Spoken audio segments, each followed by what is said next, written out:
Boa tarde, está começando o Jornal Streaming News, que traz os principais destaques do Brasil e do mundo. A ministra do Tribunal Superior Eleitoral determinou a suspensão da propaganda que cita a mais recente pesquisa Datafolha. A veiculação da propaganda aconteceu ontem durante o horário eleitoral da petista Dilma Rousseff. A decisão foi tomada com base na representação da coligação de José Serra. Para a ministra, a propaganda petista não mostrou todas as informações exigidas pela legislação eleitoral.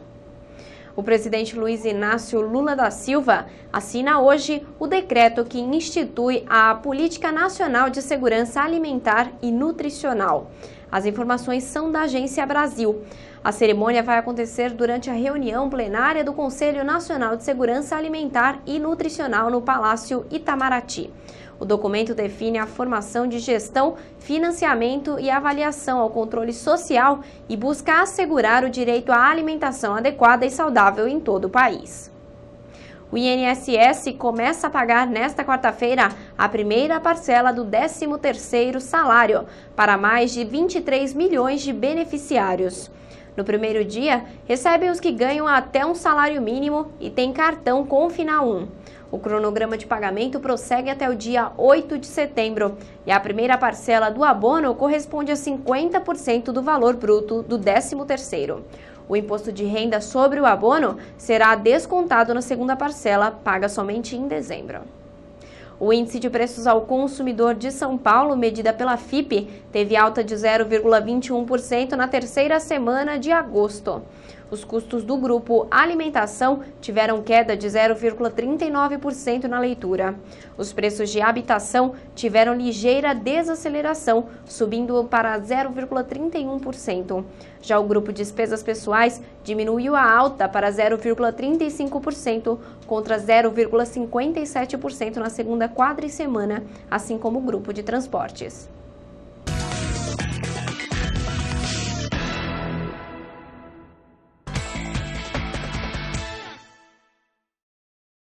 Os atentados suicidas mataram pelo menos 50 pessoas em ataques coordenados contra as forças de segurança iraquianas nesta quarta-feira.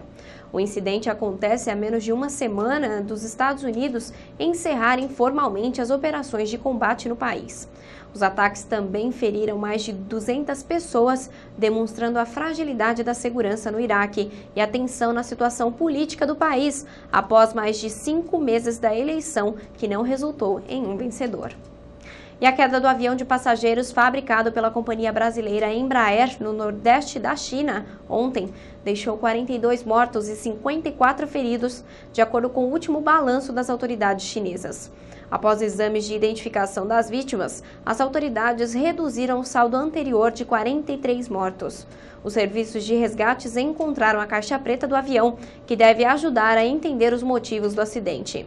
Há suspeitas de que um denso nevoeiro dificultou a aterrissagem do avião, que saiu da pista quando tentava pousar e acabou incendiando.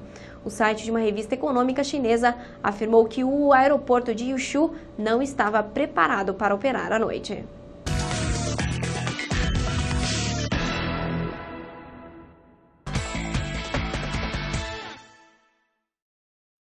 O incêndio que atingiu uma favela na região do aeroporto de Congonhas, na zona sul de São Paulo, na manhã desta quarta-feira, atingiu cerca de 70 barracos e deixou pelo menos 300 pessoas desabrigadas. Foi o que informou o levantamento da subprefeitura de Santo Amaro. Segundo o Corpo de Bombeiros, ao todo, foram 17 carros da corporação encaminhados para o local. As causas do acidente ainda serão investigadas. E apesar do incêndio, a Infraero informou que a fumaça não comprometeu os pousos e decolagens no aeroporto de Congonhas. A cidade de São Vicente, no litoral de São Paulo, continua revelando detalhes da história. Foram encontradas 3 ossadas humanas praticamente inteiras durante escavações para uma obra onde nasceu a primeira vila do Brasil. O que é surpreendente da descoberta é que, embora os corpos estejam enterrados bem ao lado da igreja matriz, provavelmente são de uma população de pré-colonização de índios, tupis ou tupis-guaranis. E agora você confere a previsão do tempo para todo o Brasil com a Climatempo. A situação continua crítica na maior parte do Brasil por conta do ar muito seco. Brasília e Belo Horizonte estão há quase 100 dias sem chuva. Além da baixa umidade do ar, a população tem enfrentado calor intenso, principalmente no centro-oeste e nos estados do Acre, Rondônia e do Tocantins. A quinta-feira será marcada por mais sol e temperaturas elevadas na grande área clara do mapa. Localidades do centro-oeste e interior de São Paulo e de Minas Gerais e do Nordeste e ainda entre o Tocantins e o Acre poderão entrar em estado de emergência, com a umidade do ar ficando perto ou até abaixo de 12%. O tempo segue instável no sul da Bahia, com pancadas de chuva moderadas. As pancadas de chuva serão mais rápidas entre Salvador e Natal e entre o litoral do Maranhão e o norte do Amazonas. No sul, áreas de instabilidade de uma frente fria ainda ficam sobre o Rio Grande do Sul. O céu fica cheio de nuvens e pode chover a qualquer hora. Em Santa Catarina, o sol aparece com algumas nuvens no céu, mas não chove. A temperatura mínima prevista de 11 graus em Brasília, 12 em São Paulo, máxima de 22 graus em Porto Alegre e até 37 graus em Porto Velho.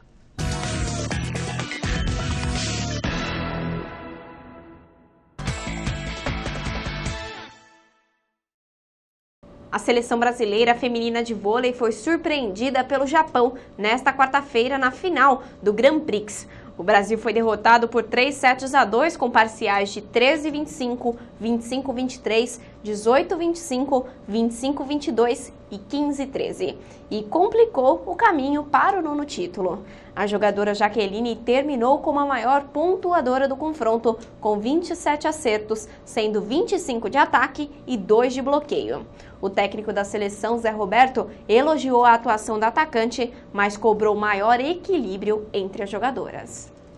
E o meia francês Franck Ribéry vai recorrer da suspensão de 3 jogos da seleção imposta pelo Comitê Disciplinar da Federação Francesa de Futebol pela participação no motim realizado durante o Mundial. O advogado do jogador disse que ele não irá aceitar a punição. Ribéry estaria disposto a efetuar durante um dia algum tipo de trabalho do interesse público, segundo afirmou a defesa do jogador. E a diretoria do Atlético Mineiro anunciou mudanças na comissão técnica, ao confirmar a demissão dos 3 fisioterapeutas do clube. Todos já teriam se desligado ontem do clube. Segundo a diretoria alvinegra, os novos profissionais serão contratados ainda nesta semana por se tratar de uma função indispensável para as rotinas da equipe. Não está confirmado se para o próximo jogo contra o Flamengo nesta quinta-feira a comissão técnica vai estar completa.